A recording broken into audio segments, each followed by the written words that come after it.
Hello students, मेरा नाम है Mishra and welcome in UPSC guide. हमारे देश में टेररिस्ट अटैक हुआ है जम्मू कश्मीर में, पहलगांव में। ये टेररिस्ट अटैक हुआ है। 26 लोगों के शांत होने की न्यूज़ आ रही है और ये नंबर बढ़ते जा रहे हैं। अच्छा, ये न्यूज़ आपको पहले से मालूम चल गई होगी। मोदी जी का जो ट्वीट था वो भी मालूम चल गया होगा कि भाई जिसने भी ये करा हुआ है उसको छोड़ा नहीं जाएगा और इसके पीछे जो इविल एजेंडा है विल नेवर बी सक्सेस्ड। जो भी एजेंडा, हिडन एजेंडा लेके आप आए हो वो बिल्कुल भी सक्सेस होने वाला नहीं है, ये मोदी जी ने बोला है। और इस क्या क्या इविल एजेंडा हो सकता है इस अटैक के पीछे, उसके बारे में हम बात करेंगे। रीजन ऑफ दिस अटैक, उसके बारे में हम बात करेंगे। उन्होंने मोदी जी, अमित शाह साहब को बोला कि भाई जल्दी जाओ कश्मीर और वहाँ पे जाके जो सिचुएशन है थोड़ा कंट्रोल करने की कोशिश करो। प्राइम मिनिस्टर ऑफ इसराइल का भी आया। देखिए, इसराइल इसलिए इंपॉर्टेंट कंट्री, वर्ल्ड पे सिर्फ दो ऐसी कंट्रीज हैं जिन्होंने पूरे वर्ल्ड की नाक में दम करके रखा है। पहला तो है इसराइल, दूसरा है यूएस। ठीक है, यूएस और इसराइल। और यूएस और इसराइल की खास बात यह है कि हमारे देश का सौभाग्यवश दोस्ती इन दोनों कंट्री से अच्छी है, पर हमारे पड़ोसी देशों की अच्छी दोस्ती नहीं इन कंट्री से। इसराइल का तो सीधे सीधा पाकिस्तान और ये कंट्री है बांग्लादेश, पूरा 180 डिग्री का प्रॉब्लम है। चाइना और यूएस का तो अभी मतलब टैरिफ में लड़ाई चल रही बहुत जोर की। तो मतलब ये है कि जो हमारे पड़ोसी कंट्रीज हैं उनकी हमारी एलाइड जो देश है, हमारे दोस्त कंट्री की लड़ाई हमारी पड़ोसी कंट्री के साथ है। और हमारा अच्छा रिलेशन है हमारे हमारे इसराइल के साथ और यूएस के साथ। पर ये लोग ऐसा नहीं चाहते। जैसे अगर हमारा अच्छा रिलेशन है यूएस के साथ और चाइना के साथ ट्रेड वॉर है यूएस का, तो हमें बहुत ज़्यादा फायदा हो सकता है इसका। देखो जरा, बहुत सारे न्यूज़पेपर इस न्यूज़ को कवर कर रहे हैं कि यूएस और चाइना का जो ट्रेड वॉर है, इस ट्रेड वॉर में गोल्डन अपॉर्चुनिटी मिल रही है इंडिया को। Once in a lifetime opportunity है इंडिया के पास। अगर इंडिया सक्सेसफुली एक मैन्युफैक्चरिंग जोन और एक चेन अवेलेबल करा पाया कंपनीज को, तो हम बहुत आगे इस टाइम पे बहुत एक्सपोनेंशियली ग्रो कर सकते हैं।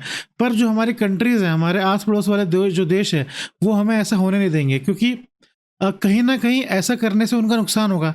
जैसे चाइना और यूएस का ट्रेड वॉर चल रहा है, अगर हम यूएस के साथ रहेंगे तो चाइना को पूरी तरीके से नुकसान हो जाएगा, क्योंकि हम लोग चाइना के एक अच्छे खासे बड़े इम्पोर्टर्स हैं। और अगर ट्रेड वॉर खेलेगा चाइना से, तो चाइना को अपना माल कहीं ना कहीं तो बेचना पड़ेगा। जैसे ये देखो आप न्यूज़ में, चाइना ने कोशिश करी थी हमारे यहाँ पे स्टील सस्ते दाम में बेचने की, पर हमने उस पर लगा दिया टैरिफ। तो कहने का मतलब ये है कि जब ट्रेड वॉर होगा तो चाइना को कहीं ना कहीं नुकसान होगा और चाइना अपना सामान हमारे यहाँ बेचने की कोशिश करेगा। पर पर हमें क्या करना है, अपने आप को संभाल के रखना है और मेंटेन करके रखना है, ताकि हम अपने यहाँ पे चाइनीज़ इन्फ्लुएंस को कम कर पाए और बाहर की जो मैन्युफैक्चरिंग कंपनीज है उन्हें यहाँ पे अट्रैक्ट कर पाए। ठीक है, पहला पॉइंट ये हो गया।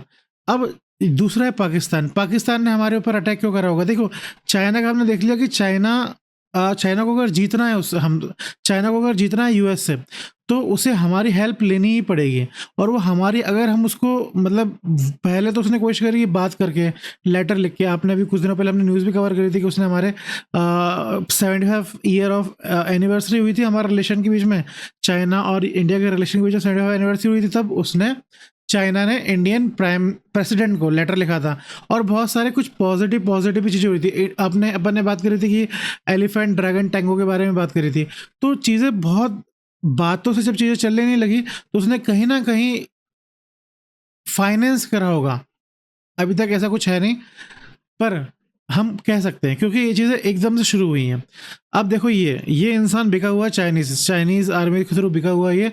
इसने भी क्या करा, एकदम से आया है ये और उसने एंटी हिंदू बोला।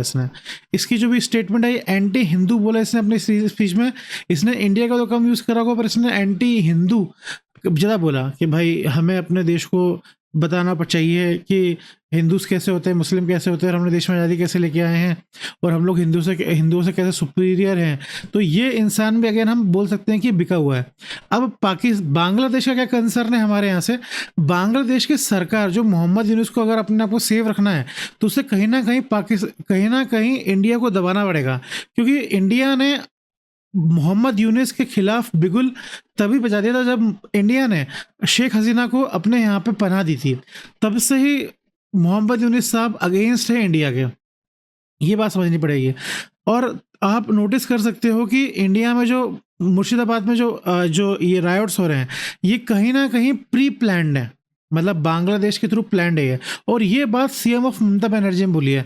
ममता बनर्जी ने ये जो बात बोली है ना, Mamata Banerjee backs Modi government on Bangladesh violence. मतलब कभी ऐसा नहीं हुआ कि मोदी जी और ममता बनर्जी साहब की बातें हैं वो मैच कर रही हो, पर पहली बार ऐसा हो रहा है कि मोदी गवर्नमेंट को बैक करा है ममता बनर्जी ने। ये देखिए, Bangladesh anti Hindu violence are as flag deep state role or just global intervention. तो कहने का मतलब ये है कि चाइना, पाकिस्तान और बांग्लादेश तीनों के अपने अपने पर्सनल रीजन है ऐसे अटैक्स को कराने में और ऐसे अटैक्स से फायदा उठाने में, आपको मैंने बता दिया। और रिसेंटली बांग्लादेश के साथ हमने ये भी करा है कि बांग्लादेश अपने आप को बहुत, आपने क्वेश्चन भी अटेम्प्ट करा होगा एमसीक्यू यूपीएससी प्रीलिम्स में, कि बांग्लादेश बहुत ज़्यादा एक्सपोनेंशियली ग्रो कर रहा था टेक्सटाइल सेक्टर में। तो हमने रिसेंटली टेक्सटाइल सेक्टर भी उसका क्या करा है, कम करा है बाय मतलब हमने एक्सपोर्ट यार्न प्रोडक्ट का एक्सपोर्ट कम कर दिया उसके यहाँ से पहला। फिर हमने क्या करा है कि उसके जो कनेक्शंस थे हमारे अदर नॉर्थ ईस्टर्न स्टेट से, वो कनेक्शन भी तोड़े। ये भाई साहब बांग्लादेश चाइना जाके क्या बोलता है कि we are the guardian of ocean, Indian ocean के हम गार्जियन हैं। तो फिर इस तरीके की बात हो रही थी, तो फिर हमने ये सब काम करना पड़ा ताकि वो कंट्रोल हो सके। ठीक है, जब ये अटैक हुआ क्यों और किस टाइम पे हुआ, ये अटैक एक बहुत मतलब प्लान्ड, बहुत ज़्यादा प्लान्ड अटैक था। जेडी वैंस साहब यूएस के वाइस प्रेसिडेंट यहाँ पे एक पर्सनल विजिट के लिए आए थे, घूमा फिरने के लिए आए थे, टूरिज्म के लिए आए थे, और एक टूरिस्ट डेस्टिनेशन में अटैक हो गया, देखने वाली बात है।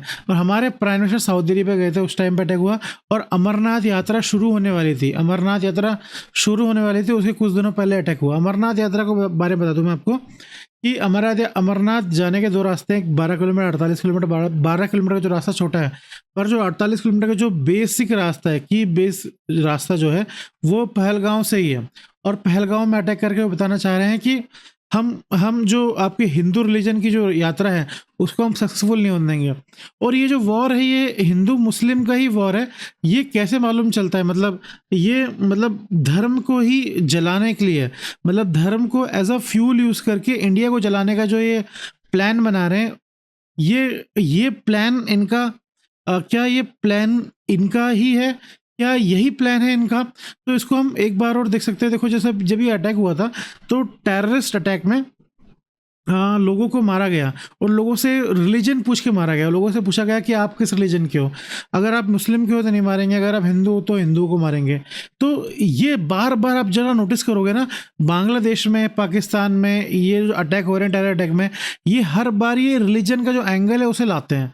और ये रिलीजन का एंगल ला के चाहना चाहते हैं कि इंडिया में दंगे और फसाद हो, और क्या होगी, परेशानी शुरू होगी इंडिया की, ताकि कहीं ना कहीं जो कंपनीज आने वाली, चाहे कहीं ना कहीं जो ग्रोथ होने वाली इंडिया की, वो ग्रोथ हैम्पर हो पाए। ये लोग ये चाह रहे हैं।